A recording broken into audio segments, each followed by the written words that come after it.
Thank you for tuning into the Convo Lounge. You are now joined with your hosts, Shar Rochelle, Amir Anthony, Antonio Crow, and we are joined by a special guest, Dr. Mark Armstrong, wellness consultant. Dr. Mark, would you mind introducing yourself and telling us a little bit about what you do? Sure. My name is Dr. Mark Armstrong. I'm a naturopathic practitioner here in Georgia, and what I do is I balance the body using energy medicine to help stabilize the physical, mental, emotional, etheric, and astral body. So when the bodies are balanced, we definitely could regenerate and stay well. Nice. Nice. So what exactly is energy medicine? Well, energy medicine is a science that takes a look at ancient Tibetan ways, Egyptian ways, and African ways of energy, like sound, for example. We move these pyramids by moving sound. Sound is a frequency like hertz. 528 hertz will balance the DNA of a body, regenerate the cells of the body. So energy medicine uses symbols and Reiki, acupuncture, sound therapy, all of these modalities, even Qigong, Tai Chi, to actually help the body stabilize in the energetic field that we live in. Wow, that's awesome, Dr. Mark. So how long have you been involved in energy medicine? Actually, my beginning started when I had asthma as a kid. It was my grandfather, Oliver Willis, who helped me with herbs to cleanse my colon. And right around 10 years old, when I would visit him in Alabama, I mean, he was just pulling everything right out of his garden. Sometimes he ran a little moonshine in it, and it detoxified the lungs. My mother would go, "Oh, you can't be giving the boy that." But it actually was a homeopathic remedy. I made note of that because my grandfather told me he was one of the few people that never picked cotton and that he ran moonshine, and we were going to walk to a still and find out about it. We were going to make some remedies, and that got me going. So around 10, but formally, after I graduated from University of California, I studied acupuncture at the California Acupuncture College in Santa Barbara. And then we started an Institute of Holistic Studies, and that created the Naturopathic College. And I studied at Clayton College of Naturopathic Medicine, and that gave me more of a rounding. That took me back to granddad's roots, our ancestral roots. People of color, we all grew up taking care of ourselves. Minister Farrakhan said, ants are building homes, birds are building nests. Everybody in the universe should be doing something for yourself. We can't rely on this standard American diet, the SAD diet. We can't rely on big pharma to take care of us, because that's just driven by profit and dis-ease. Yes, you said something that was very powerful and enlightening, that our ancestors always took care of themselves. What do you think the downfall was for the generation that we see now as African Americans? You know, when we were given that bitter pill called integration, it took away our freedom. When we became integrated, we lost our ways. And when they gave us that medical card, that relied on giving us the illusion that they were going to take care of us. The illusion is, if you have this medical card, you're going to get a pass on your self-responsibility. So they're going to give you the white pill. The white pill is a synthetic medicine. It's going to lower the risk of your liver functioning, and eventually you'll become compromised by taking that white pill. If you're a man, you'll lose your libido, and after 20 years of taking it, your kidneys will be needing dialysis, and you go back to your primary care and he will tell you, "Oh, we were trying to lower your blood pressure." That's amazing. I just, wow. That's a life. That was my dad. My dad passed away last year. That was his exact life cycle. So, wow. Dr. Mark, you mentioned a few things that were fascinating to me about the integration of Black people and how Big Pharma had got involved. And to a certain extent, do you think that that has been a downfall of generational health issues, not passing along the correct things that can help us in our communities, the way we eat, and primarily, especially in Black men? Some of the leading causes and deaths of cholesterol, high cholesterol, and prostate cancer, and so on. Just kind of, could you add more to that and what you just elaborated on? Because I thought that was really phenomenal for our listeners. Anytime we take our eyes off the prize and we lose self-love, then we look to our captors to take care of us. And if they feed you in the Army, you're going to get sick. And anytime they're coming up with the standard diet and you eat that way, sugar frosted flakes in the morning, it's just a matter of time before you become a diabetic. And when they throw in the McDonald's and they put in all of these fast food places that are convenient, they're actually doing that for a reason. It used to be liquor stores in our community. Now it's the fast food deserts that they're throwing up to basically foster their profits in the medical system. Wow. Wow. But back to your best question that you asked so far is, what is our responsibility as Black people? Well, one of them is to get off the merry-go-round. We need to go back to coming up with our own gardens. We used to farm. We used to have, peaches in the backyard. We grew up in Compton, Tori and I, and we had lemon trees on Exmoor Street. Yeah. And this was natural orange juice, very little sugar. The stuff called Minute Maid will make you definitely insulin resistant. But my mother's lemonade was never going to make you insulin resistant. Because why? The lemons were organic. They were fresh. And anytime you do anything from nature, it's much better than a synthetic. So if we got back to that, and if we got into herbs and gardening, and if we got into spirituality from the standpoint of eating according to the seasons, like right now, it's summertime, so we should be eating more tropical, more melons, a lot lighter, legumes, salads. We shouldn't be eating all that heavy stuff. And in the wintertime, we need to eat according to that season too, which would be much more warm, much more oatmeal and things that would sustain the pancreas and help the spleen and also help bowel movements. That's important. Bowel movements are important. Got to clear it out. Yes. This is good stuff. Yeah, no, this is amazing, because I feel like with the state of currently, and I think that given that we're in a pandemic, I think it's really important that we focus on the strategies that you're outlining, because of things reopening in certain parts of the country. Our community needs to be more familiar, not just the Black community, but also other ethnicities of color, also our Latino brothers and sisters. They need to be aware, and also other minority groups who tend to eat things that are passed down to them. What advice will you give people right now, given in the pandemic, how they can,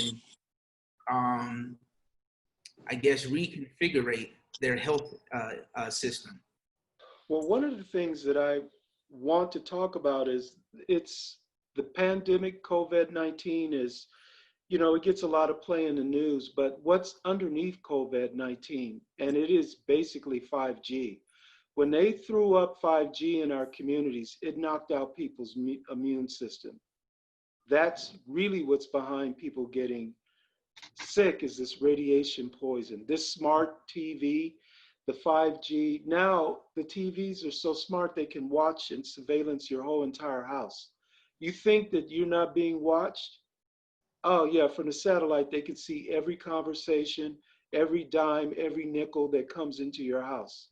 That technology, they just booted up, and telephones went crazy. The cell phones went crazy, because they didn't even tell us, but Verizon and a lot of the companies threw in a COVID-19 screening process. So they can tell where you are. That's Wow. what 5G does. Wow. Now, Okay. what happens So to our immune system when we're under that barrage of electromagnetic energy? You can't think. Your immune system lowers. Generally, with the good thing about using energy medicine is that we can measure how much chi is in your kidneys, how much life force is in your liver, and what is the electrical current in your body. And most people that are really sick are around 20 hertz. That's a low vibration. But as in the book that I'm citing is David Hawkins, Power versus Force, for the listeners. When you read that book, he says that when your vibration is high enough, you stay well. So the more stress you're under, the lower your vibration, the lower your immune system goes. They know that. That's what they know. I subscribe to that. Right. I personally subscribe to that. I'm all about higher vibrations and vibrating higher. Yes. And vibration is a consciousness, but it's also an energy field around you. It is one thing I like to tell the listeners is, you know, people are using orgone crystals that they make with metal and stones and crystals in them. And what that does is it brings your chakras into balance. And when your chakras are in balance, your glands are in balance, your hormones are in balance, less mood swings, serotonin, dopamine, your cortisol levels, your pulse electrical activity, all of that is regulated when you're in the right balance. But when we're not in balance, then that's when we get turned up over anything. Right. You are talking my language, Dr. Mark. You are talking my language. I mean, I down here. I got a lot of them guys coming in, so I'm listening to them and they're telling me I got turned up. I was like, okay, all right, let's get you balanced. Right. So you brought up something also you were talking about, and you know, for all the conspiracy theorists out there, are individuals who watch too much from the media and they say, oh, you know, this pandemic is being caused by COVID-19, you know, a higher level of influenza or a higher level of SARS or the bird flu. When you mentioned 5G, and that the light bulb came on in my head, because I too have heard that. And can you connect more of what's going on? Because I think we need to be aware that, I mean, we all have cell phones, and when we're revolved around technology, especially the millennial generation and younger individuals too. Yes. So for the millennials out there, there's a radiation disc that you can order. You just put it on the back of your phone. I actually have it on my phone and, you know, my computer. So this little disc will actually block 5G. So that little disc there will actually block the electromagnetic radiation that comes off of it. And you Dr. can Mark, find. can you tell our listeners, because a lot of our viewers probably listen to us on a podcasting platform and they can't see the screen. Can you tell them where they can find the disc? You can go on Amazon.com and you can find the radiation disc that you can put on your computer and also on your cell phones. And what that will do is it will stop the frequency called geopathic stress that comes out of the cell phone, the radiation. Because radiation will lower your frequency. It will pull down your immune system. And once you have that disc, it blocks it from actually distorting your brain and distorting your nervous system. So two things are at risk: your sympathetic and parasympathetic, your fight flight. So once we balance that, so people are not always in fight mode, you know, like you wake up, you think a tiger is chasing you or the cops are after you. Some people never come down from that panic, that fear. And once you balance that, then people can sleep because then they can get rest. They're in a sympathetic place, not parasympathetic. You're balanced. Phenomenal stuff here. And based on your location, and for all of our listeners out there, Dr. Mark, is located in Atlanta, Georgia, where recently there have been some unfortunate things that are continuing happening in our community. Have you had more opportunity to preach some of this knowledge and richness that is very important and vital to a community in large outside of DC that has a huge Black population? You know, in Atlanta, I really have developed a nice community of people. Mm-hmm. And the way I do it is I do classes and workshops. So I've always been involved in the community. Like I do events for churches, wellness fairs, health fairs, a lot with Unity and a lot with our African American churches. And some particular ministers, I'd like to give a shout out to Bishop Barbara Lewis King at Hillside International Truth Center, and Dr. Mark Lomax at First African on the regular, and E.T. Hari Toure, you know, and some of the other powerful ministers. I take care of them. I work with some of the most powerful Black ministers in the state of Georgia, and they come to stay well. That is very important that you say that, because a lot of Christians or people who are in the Black church only rely on Jesus to heal them. Mm-hmm. And I always preach that I need Jesus, therapist, and mindfulness just to keep my life in alignment. So I think it's very powerful that you can say that you are impacting and influencing religious leaders. Yes. Well, it came pretty clear. I worked at a university for 17 years. I started programs on diversity and racial sensitivity. We've had, you know, minority students come to an all-white campus, and the next thing you know, the police are stopping the basketball players because they fit the description of a criminal. You know, so I was always training the white people in understanding that everybody fits in, everybody belongs. And so now I'm in a Black community, and I found the same thing needs to happen. The pastors need to know that everybody fits in the kingdom of heaven, and this is part of the ministry of the kingdom of heaven. You got to be well. You got to be healthy, because ministers, they take a lot of the punishment from their congregation. Yeah. If someone's fighting their wife, a good minister will step in and try counseling skills. If someone is on drugs, generally the minister is going to get a call and say, pray for them. And oftentimes the minister's family's falling apart themselves. So this is a way for the minister to stay healthy so that he can help others. Yes, I love that. And it's reminiscent of one of my favorite scriptures in the Bible, John 5:6, where Jesus asked the guy who's at the gates of Bethesda, do you want to be well? Mm-hmm. And I think that's a question that everyone needs to ask themselves. Wellness is tangible, it's accessible, but it's up to you to want it. Yes, true. And when you are faced with diabetes, and when you're faced with losing a leg, then what are you willing to do? Because the alternative is very bleak.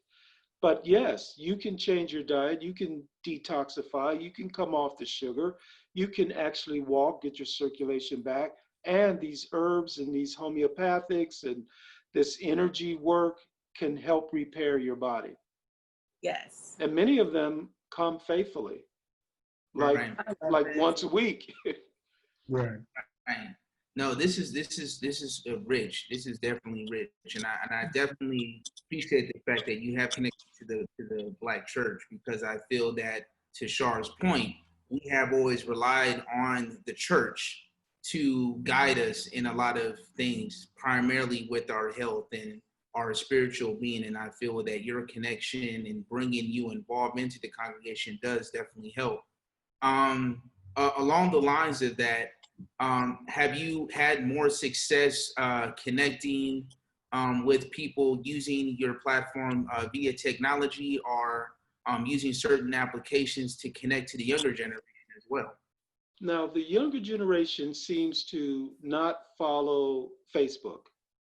Mm-hmm. So every time I do things on Facebook, just looking at the analytics on it, I'm not really reaching very many But when I use Instagram, it's funny, you know, they're there.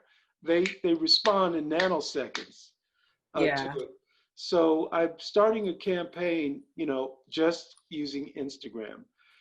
That's amazing. Surprisingly, when I did Instagram, I started seeing a lot more young people, a lot more young people. And many of them are in the movement, we call it down here, Black Lives Matter. That's right. I saw 3 yesterday. That's Nice. good. And Yeah, that's so Dr. that's Mark, amazing. I have another question. Because as you're talking, I'm thinking, have you partnered with any public school systems? And I say that I work in public education, and a lot of the work that we do, or that I do rather, is restorative conversations when there's conflict and mediation that needs to happen between peers at school on campus. And I really think that your platform and your practice would really be helpful in middle and high school, on middle and high school campuses. I'm sorry. Yes. When we had a very terrible thing where the school teachers and principals basically changed grades for kids when they came up with that testing process. And so a lot of the children were put behind, and they didn't want to be put behind. But their reading scores were not that great, and their math scores were not that great. So I had a principal who was a grandmother bring in her kid, and we were able to get their neurological system working so that they didn't feel shame while they were trying to read. And once they figured out that they could have confidence in what they knew, they started excelling.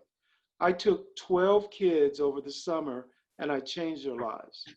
Just getting them to read Black books, Black comic books. And it's something that empowered them because their brains now work. They could figure it out. I gave them an herb, ginkgo biloba, and gotu kola, so it was a neurotransmitter to their brain. Made sure their mothers took them off sugar, which is like a form of cocaine, and they just went to the top. Now they're 3 grade levels ahead, and many of them are soon be going to college. It's amazing what you can do.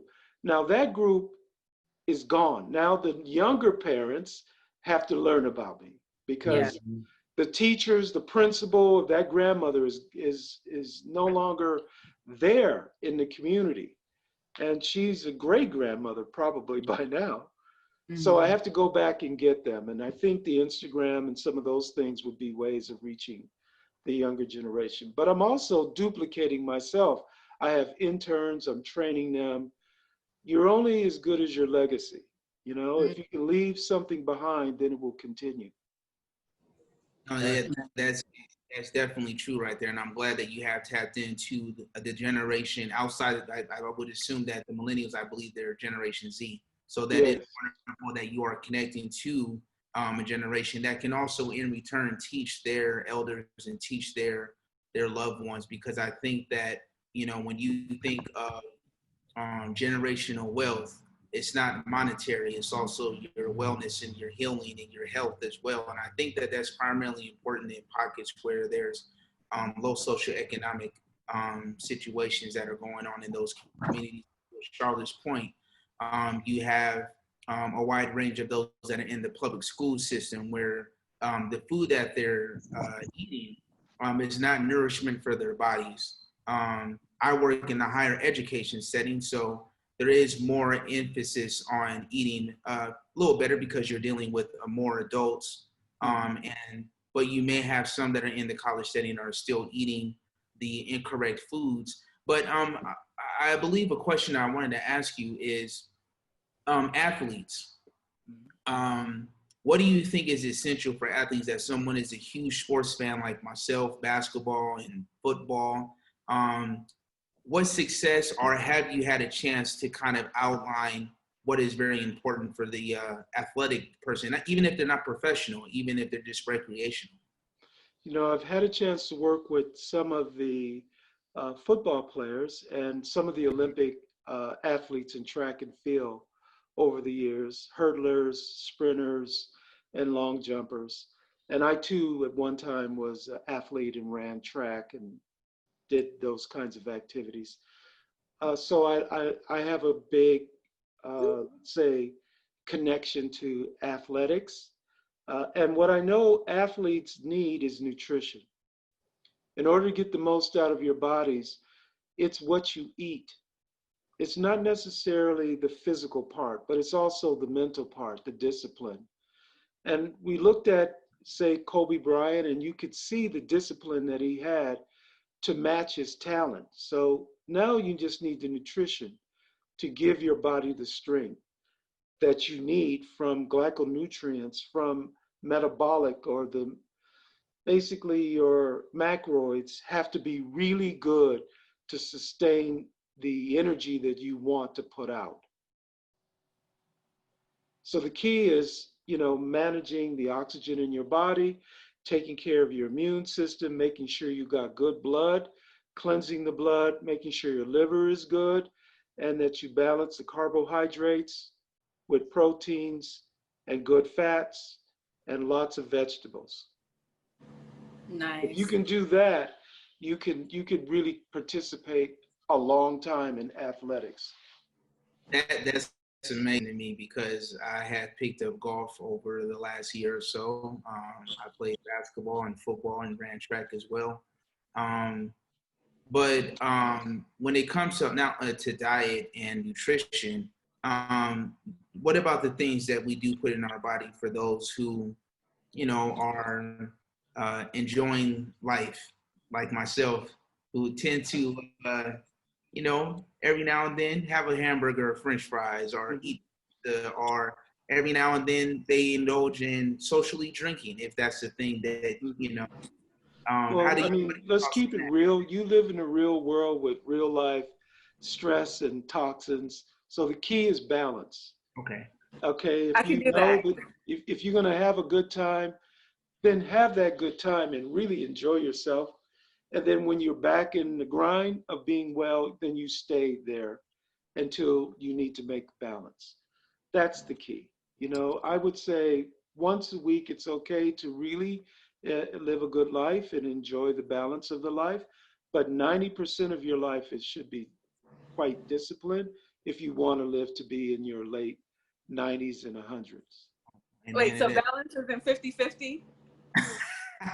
Not quite. Not quite, because of the environmental toxins. The water's not the same. The quality of the fruits and vegetables are not the same as it was when I grew up.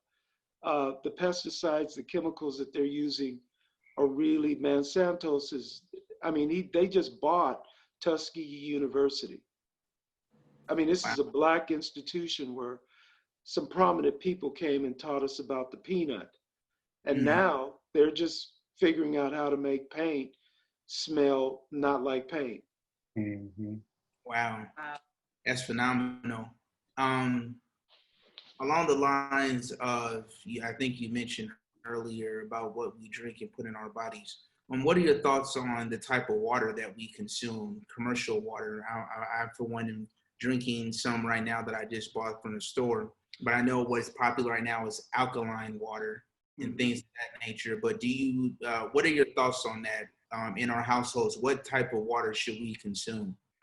I'd like it if people could get alkaline water, or at least pH water around. Our pH is potential hydrogen.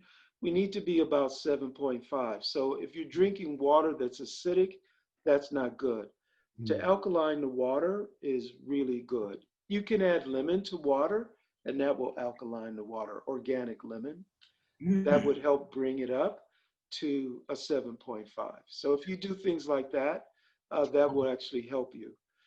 But the biggest thing is clean water and healthy foods. So Dr. Mark, do you think purifying tap water is useful? Yes. Yes. Tap water is really dead water, but my buddy Cecil, you remember Cecil? Yeah. Yeah. He and I, we did our own tests. We basically just got pH strips from a swimming store, and we analyzed the water by putting drops of a fluid in the water, and we found that bottled water is pretty much like tap water. So there's no real difference. Wow. Especially Dasani. I was blown away because, you know, I was thinking Dasani. That's They're based made by Coke. I was thinking they, you know, at least made an effort. right, and it's based in Atlanta too, where you are. That's right. So we got it all. And we ran our own test, and 80% of all the water that we test was pretty much tap water, with the exception of when they put spring water on it, Okay. it was better. Okay. That's what I'm currently drinking right now with spring water. If you do spring water, that is a lot better than tap water. Okay. And that's bottled water I'm calling tap. Right. And for our listeners out there that are drinking certain water, you mentioned that to balance that pH level, add organic. Now, is there a difference if you do lemon versus organic lemon, or does it you recommend organic lemon? Well, organic will have the higher vibration. You know, everything is about a vibration and a galactic signature. In chemistry, we saw that the electrons fill up in orbit, 1s2, 2s2. And these are positive and negative electrons and protons that are fascinated and connecting with each other. Well, water that's dead doesn't have that. So you need to use an organic lemon to give it that. A fruit that's dead, like a lemon that's from Walmart, doesn't have much life force. The taste will be there. The synthetic taste will be there, but the potency to change the electro current in the water is not. Well, I know what I'll be doing tomorrow. My sister has a lemon tree in her backyard, and I will be there. There you go. That is the whole word. I'm gonna take the whole tree. There you go. I mean, just drive by once a week, say hi. Yeah. That's right. That's right. No, this is phenomenal. I think that this is great that our listeners can hear more about what is essential to our well-being, being in a current crisis that is currently haunting us, to be more mindful of what we're drinking and what we're eating in our body.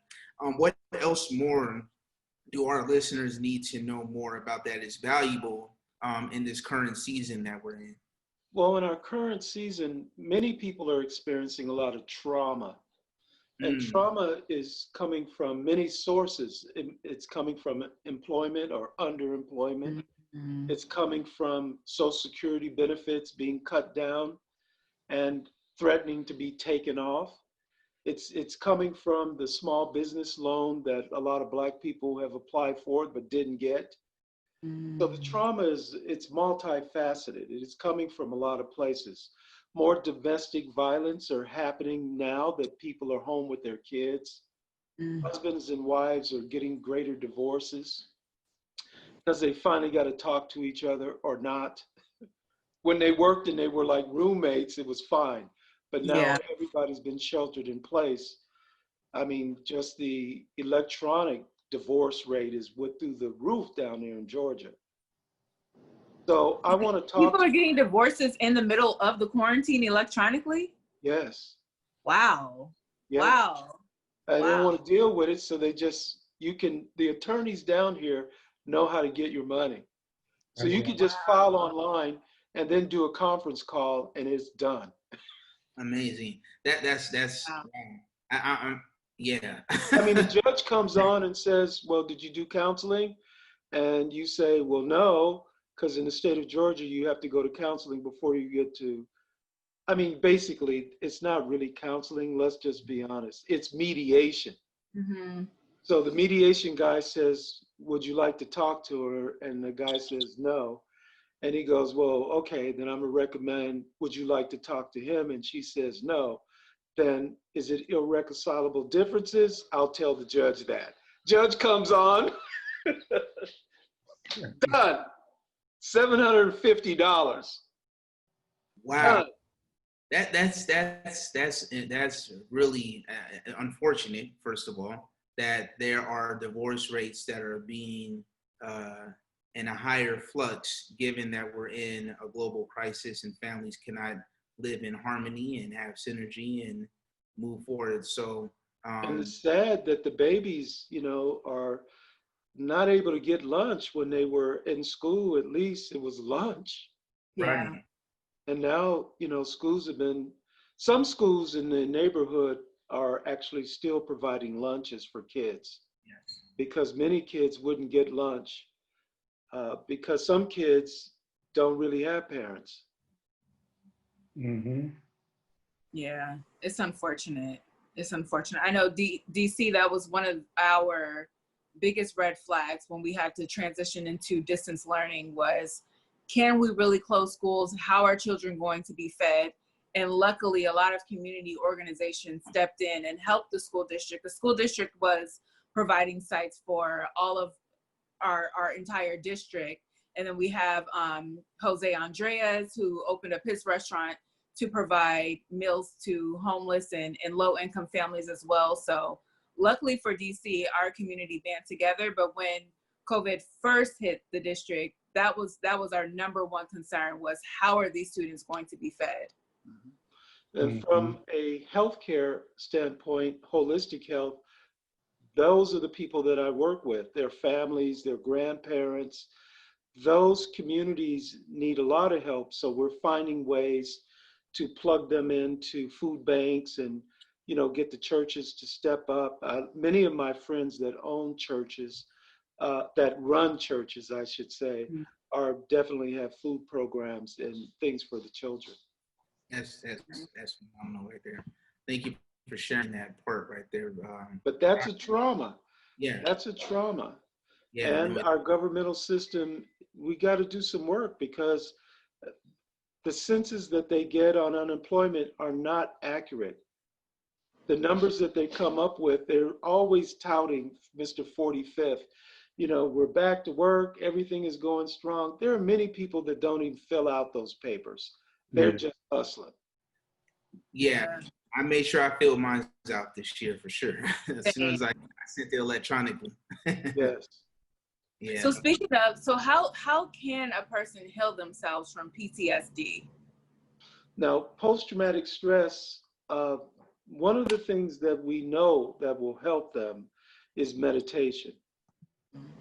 So if a person could learn how to do a simple meditation process of breathing, that is very helpful, with some type of mantra to focus in on the mantra while you're breathing. And generally a guru will give you a mantra, or a TM class will give you a mantra. The one that I learned was Wasa, and just breathing in and blowing out and being mindful of Wasa will actually calm you down. And that could be very helpful. So to our listeners, I would find a YouTube, because that could educate you on meditation, and also listen to binaural beats. So I plug a lot of my clients into binaural beats, because it's frequencies in the right and left channel of your ear. 528 hertz can help with anxiety, insomnia, can even cut down on pain. And that's free. Yeah. And you can download the apps, and there's one for, the one that I like is, that I use sometime, is mindfulness program. And the mindfulness program is like, sometimes it's wind, and sometimes it's water, and sometimes it's white noise. So you get all of these different experiences in your brain, so you don't get bored with it. So Dr. Mark, Takes you somewhere. question, Dr. Mark, what did we call PTSD before it was a diagnosis? Before it was a diagnosis, a lot of people just called it triggered. Yeah, triggered and shell shocked, right? And shell shocked. Yeah. Yeah. So they would say, for say someone like, in generations of the 50s, they would just have these episodes. Right. Episodes. And now we know that it's post-traumatic stress, and noise could impact them. You know, our beloved mother was hit by an 18-wheeler, and I remember everywhere we went and I was driving, she was always on the passenger side. And anytime a car came near mom, she would just. Yep, that's And true. I didn't know at the time that it was post-traumatic stress, but I knew she was reacting always to the possibility, because it was such a horrific memory in her mind, that you never forget that unless you train that out. Right. That's definitely something we need to Which mind. means our Black community is going through that right now. We're going through post-traumatic stress.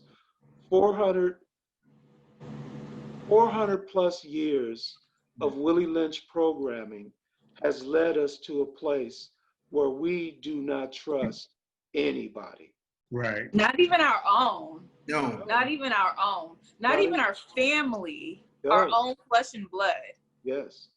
I mean, not only do we not trust, but we have a DNA belief system that if we trust, it's not going to work out. Ooh. Yeah. That's the deeper programming. But when they separated the light skins from the dark skins, when they made the house nigger and the field nigger, when they took children from their mothers and sold them, that created all of this programming that we see now. And then they institutionalized it. Yeah. And there's never really been a correction to undo that, unlearn the racism. So I actually wanted to add more to that, because I think that's very important, because you're adding to where we are our current day, given the 400 years, and now that we're celebrating Juneteenth. Happy Juneteenth to all of our listeners out there.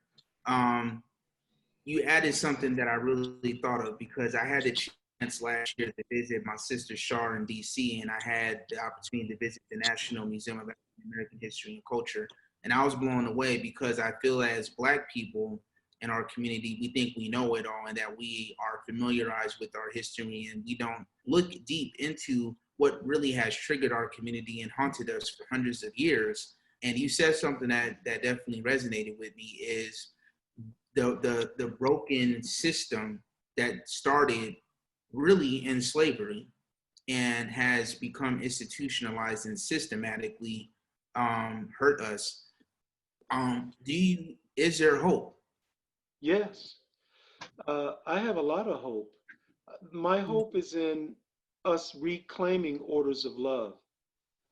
So when I say orders of love, this work comes from Creto Mutwa, who just passed away. Creto Mutwa was Zulu, and he created this system.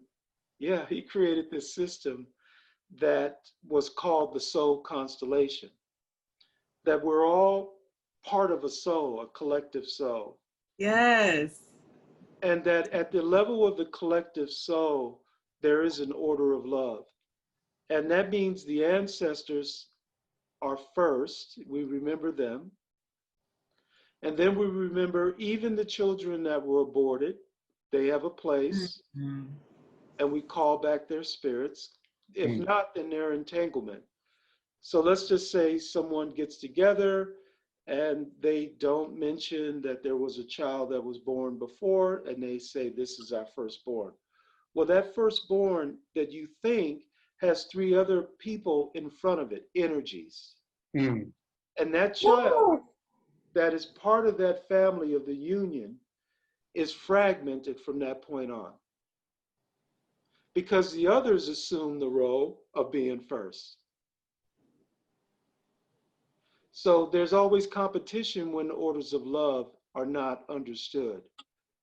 Now, they will discount it and say, well, this person is maybe mental or special or have some kind of disability, but we're the first, and they will fight when orders of love are not established in such a way that they never, ever get it themselves. Wow, yeah. Now, this I know for Yes. true. This You're I giving, know for you're giving certain. us a lot of isms right now. Can you This read I know for certain. quick? That's why I like Creto Mutwa's work, because Right. once you establish orders of love, then everything flows. It flows the correct way. And when it flows the correct way, you don't have problems with jobs. You don't have problems with relationships. You don't have problems with communication. You don't have problems with trust. That's given. Yeah. Now, you mentioned from you said the person was Zulu. Could you repeat his name for our listeners again and what his practice was? Creto Mutwa. Okay. Yes, you check him out. He's got a lot of stuff. As a matter of fact, the last 12 presidents all had audiences with him because he's a griot. That means he could tell you all the reptilian people and where they came from. And some of these presidents are reptiles. Could you elaborate more on that? I know Their you're galactic signature that they come from is part of the Illuminati. And how yes. they get power is through sacrifices. I mean, some people make it to the top, but people pay to be at the top. I've heard that word before, yeah. Industry, you see that everywhere. In business, there's always going to be some kind of ritual. Yeah, I've heard those terms Orders before. of love in place, you control the ritual. Right. Your ancestors upstream are like 9 generations, can help you move 9 generations in the future. But the way they co-opted us is they steal our spirituality and flip it on us. And that's why we're traumatized. That's why we're traumatized, brother. That's exactly why we're traumatized. Dr. Mark, for our listeners and for also for us here at the Convo Lounge, you know, we're all, you know, working from home. How can we connect to our spiritual being? What is it that you can provide us and our listeners that can guide us and connect with that ancestral lineage and overcome some of the fears and the issues that we have? You have to connect to your ancestors. Wow. You actually have to create an altar. You know that guy? I have one. So, and that's for all of our listeners out there. Dr. Mark is explaining to us, you have to connect. But what is it? Hey, bro. You know what this is? Yeah, it's a cigar. Yeah. This is Granddad's. Oh, okay. Oh, okay. This is something that he would like. Right. Wow. So you build an altar to connect with your ancestors. Build or keep something in your home that is reminiscent. And I feel that I do have something in my home that actually does connect me to my late grandmother, Odessa Brox. That's the way that we can venerate them and remember them and gain strength from them and power. Because believe it or not, there's a veil between this world and the next. It's just a thin veil. And every night between 3 and 5 in the morning, your corporal soul will leave your body. And that's when you can actually communicate with them. That's when most musicians are doing their work, by the way. The planet is quiet. It's the soul hour. And that's when the ancestors generally will get messages to you. And it will always be in your dreams.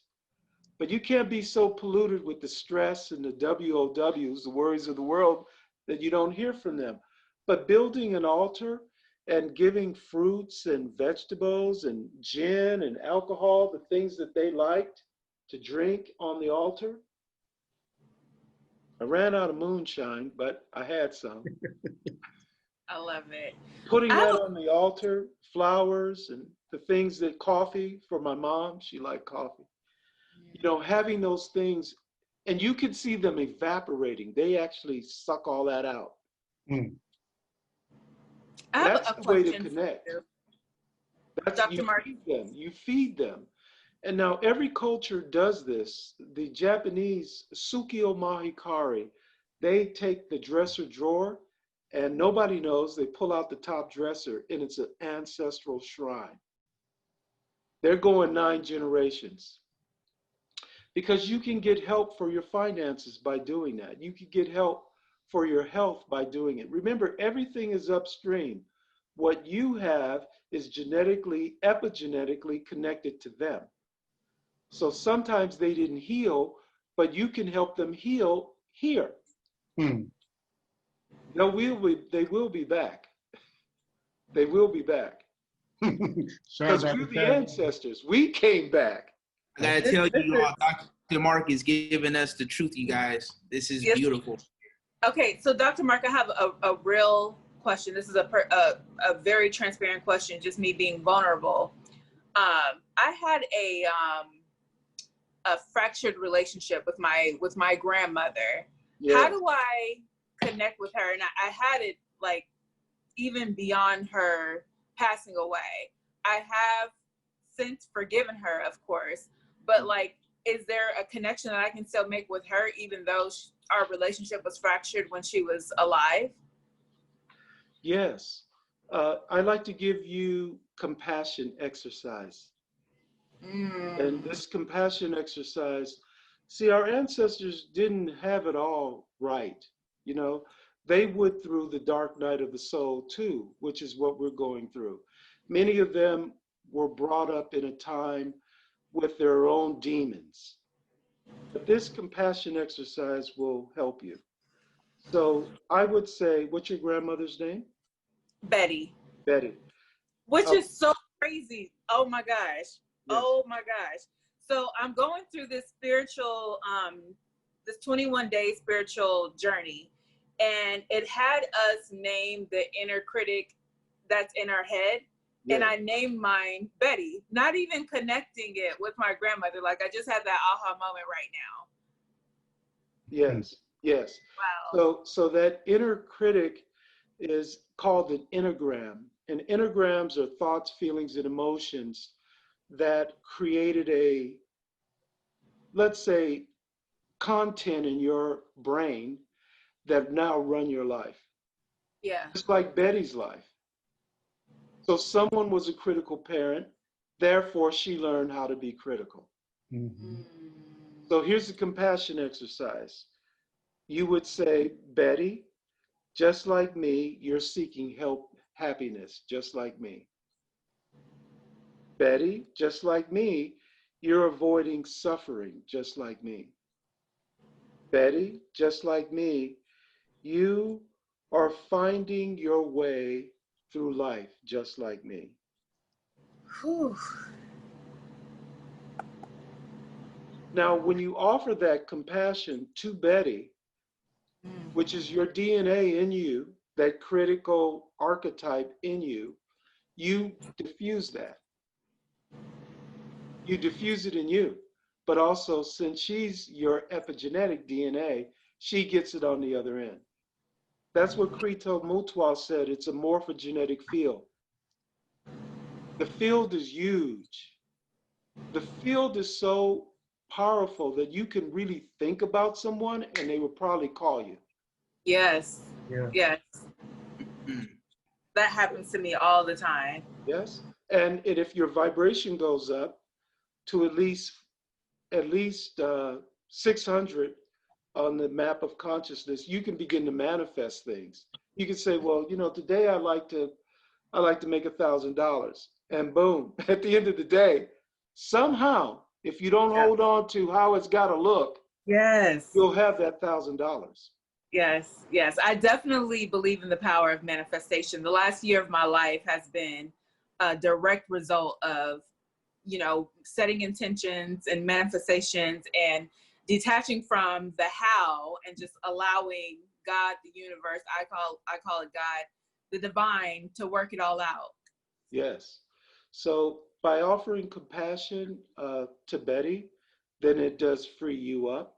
Yes. From the Thank cords of you. attachments to the past. Thank you. Thank you. This wasn't about me. I'm so sorry, listeners, but, No, but it's about me. That's No, dope. I think that I needed to hear that as well, Dr. Mark. And thank you, Shar, for asking that question, because I think we can all channel that energy, whether your relationship was not in the place that it needed to be or not. It's still valuable to connect to your ancestral lineage to guide you in that pathway that you're, because we are the result of their gift and what they have. And it's important that we continue that. Being a Black man and being able to exercise my rights and continue to move on and push forward and be in a higher education space and understand that there are some privileges that I have that my ancestors didn't have the opportunity to benefit from. I feel that it is vital and important for me to continue that connection. And I think that's important, not just for the Black community, but also other communities and also other individuals who have been oppressed or mistreated. It's important for our listeners out there that they too connect. And to my question, do you feel that with your knowledge and what you practice, do you consider it a universal language for all people? Those people that actually, it is universal for people that actually have a consciousness, because where we're at is we're talking consciousness, right? Mm-hmm. So there's some people that actually would love to partake in a vibration different than the trauma part, because this is not trauma. This is getting beyond. I call it deliverable. So the deliverable is that you can change. Now we're offering them a solution to change. Mm-hmm. Are you ready to change? It takes courage. And if you are, then here's the map. Yes. But you still got to go on that journey. Yes. And the journey's not pretty, but it's worth it. It's worth it. I mean, you're going to have to worth it. You're going to have to look at some dark areas. Yes. But look at them and you have some tools, then you can begin to see them change. Dr. Mark, I got to say that this has been a wonderful, wonderful experience as someone who grew up in the church my whole life, and to be connected to someone who is a Black man. And I appreciate your leadership and your patience, and your tone is just so beautiful for our listeners to be able to understand how vital this is. As we wrap up our show, is there anything that you feel that is important for our listeners and also us from the Convo Lounge that will be vital? I'm sorry, Mir. I'm going to be selfish because one of the pivotal questions that I have and what's near and dear to my heart is healing. And I know that doing my research, you talk about Dr. Mark healing ourselves, then healing our families, and then healing our communities. And I just want for us to hone in, because I think that in this current climate, what's going to help is that we as individuals heal, is that we unite as a Black community, and that we build our community. So can you talk about your work in relation to healing and how beneficial and impactful that can be for our community? Well, to both of your questions, I would say we have to work as a community on our hidden loyalties. Mm. Woo! Dr. Mark, can you repeat that, Dr. Mark, one more time? Can you do that one more time, Dr. Mark? Now, this is 28 years of experience. Mm-hmm. And this is also the journey of the soul and the soul constellation. Right. People have loyalties to their pain. Their loyalty to their belief system about trauma. And they will rather stay loyal to their loyalties, even if they know they're dying. Mm-hmm. Because in many ways, they took an oath, an agreement, and a contract not to betray the hidden loyalty. Mm. We. And that's what we have to heal as a community. We got to be willing to face those loyalties, because family systems are set up where they won't tell the son the truth about who their father is. But the loyalty of the family will know the truth, and people will use that information against the son. Yep, I'm a witness. And that's why I'm putting that in my book, because it's my experience that these loyalties are so real that they'll take them to the death. My God. Bro. I have to admit, you just gave me chills, bro. You just gave me chills. Yes. Like, seriously. So, you know, since you know me, I only keep it real. Yeah, it's real. Because I talk about my own experience, which you know. Right. Dr. Mark, where can our listeners, and also where can we follow you? Are you on social media? Yes, I just started a little something on Facebook, so Ahimki, and also Fusion Ministry, Ahimki Center for Wholeness, and Fusion Energy Medicine. You can find me there, and I'll start putting out more information for younger people. So I'm just playing with it. Since COVID-19, I really started doing it, but I need to give a salute to my brother Tori, because 20 years ago, he was telling me about this, this whole movement. And now I see it, the power of leaving a legacy. And he's got me going and getting me encouraged to do more. Because if not, then it's just gonna be until the next incarnation. My gosh. But the hidden loyalty part we need to get out, because once we heal those loyalties, remember, it's always orders of love. It's always getting out of the entanglements that we have with people. Always telling the truth. Because kids can handle the truth. They really can. Wow. We're much more resilient. We're much more wiser than, some of these older people think. For sure. Yeah. I But tell remember, they you, have loyalties to the secrets. Right. my God.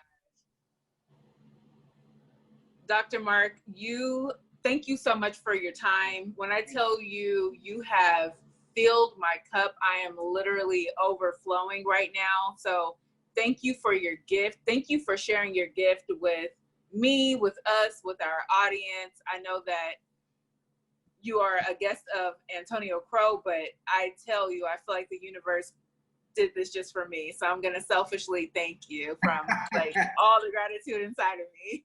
Right. Well, I second that. Like I said earlier, I think that this is extremely vital to all listeners and also our communities that we serve in. Coming out of a pandemic, you provided a lot of gems, and I don't want to say hidden gems, but gems that we all need to uncover if they are hidden in our own psyche. So this has been extremely phenomenal. I want to read more about you said the Zulu doctor. Yes, Krato Mutwa. Yeah, and the soul constellation. I definitely want to tap into that, because I think that that's something that I also want to share with my father. So thank you for taking time with us this evening, and I definitely look forward to speaking with you offline. Oh, sure. Oh, for sure. Hey, Tori, I love you, man. Thank you for the invite. Wait. Brother Before Mark. you go, Oh, yeah, go ahead. before you go, Dr. Mark, I just wanted to see if you wanted to have an opportunity to speak on the mind management training system that you invented. Yes. Yeah. Mind management came out of just looking at the possibilities of when we can control our own mind, where the energy goes, where the mind goes, the energy flows. And so I've been practicing martial arts and Qigong ever since I got beat up, around 10 years old. There was a guy on the corner that taught me some karate, and then I just always maintained a little bit of training. So Eastern philosophy is very important, and the Tao and balance is very important. So mind management comes out of how can we manage ourselves? Since we're, we are like in Islam, I myself am Lord and Master, then why not be the master? And mind management teaches you how to do that. And it doesn't take away from our connection to Yeshua. It doesn't take away our connection from Ruach Kodesh, the Holy Spirit. We communicate with that infinite being, that Elohim. But you're never going to get that in traditional religion. Religio means to bind and hold down. That's religion. Mm-hmm. So even though they understand the mysticism of the Bible, very seldom do they teach that. Mm-hmm. And I'm interested in the mysticism of, I want to know what's behind the veil. Mm. And mind management helps you do that. You can, like you're actually practicing lessons in truth. You're actually affirming consciousness. Well, in mind management, there's exercises along with moving your body so that you can lock in the truth. The body has the memory of everything. So if I pushed on a point or you step on a pebble, you might feel it in your brain. You might eat ice and you might feel coldness run through you, but you also might have a memory of 6 years old. If you smell cake, you might remember grandma made that. That was called tea cakes. Right. So the olfactory nerve, the visual 12 nerves, cranial nerves, the receptors in your hands and your body are all teaching you stuff. And in mind management, we learn how to access all the information and make it work for us. Wow. It's like power. It's like Qigong and the energy of martial arts. You're much more stronger than you could ever imagine. You Yes. can do more than you think you can do.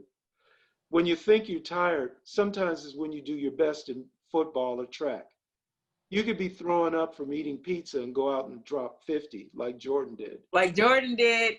Right. I mean, he didn't have the flu. He just said he got a hold of bad pizza. But, you have a virus in your stomach and it doesn't stop you from playing because of the mind. Mm. Wow. And we can do that as a community. We are able to do it as a community. Your soul, your feet, every part of your body is part of the community. 70 trillion cells are all accessing energy. And it's how do you access all of that energy? Because every part of you is powerful. That's what mind management is. Nice. Thank you. Thank you so much for sharing your gift. Thank you. So much. I'm gonna definitely be reaching out to you for sure for my own personal guidance as I venture out of working from home. Eventually, I'll be back on campus, so I need that current flow of energy to manifest and when I return to campus because it's been super positive for me. So thank you so much. I'll definitely be reaching out to you. I appreciate your work. Keep doing what you guys are doing. Thank you. The world. Thank you. Thank you. Yeah, bro. I just want to say, I really enjoy everything that you say. We have the same ancestors, and you stepped in my life as a shorty. I used to fight a lot, and I was failing every subject, and you stepped in and you were able to support me, and I stand because of you right now, bro. All Wow. right. You know that. Wow. And for the show, I'm Antonio Crow, but I'm gonna let you slide. All right, brother. Antonio Crow. That's my brother, Antonio Crow. Selfish Society. He's rocking it, man. Buy the hats, buy the shoes. Yes, Plug. Yes. Join the club. Even this display of brotherly love isn't always seen or broadcasted within the Black community too. So thank you all. I know it was a very raw, natural moment for you all, but thank you for even broadcasting that for our listeners and our viewers.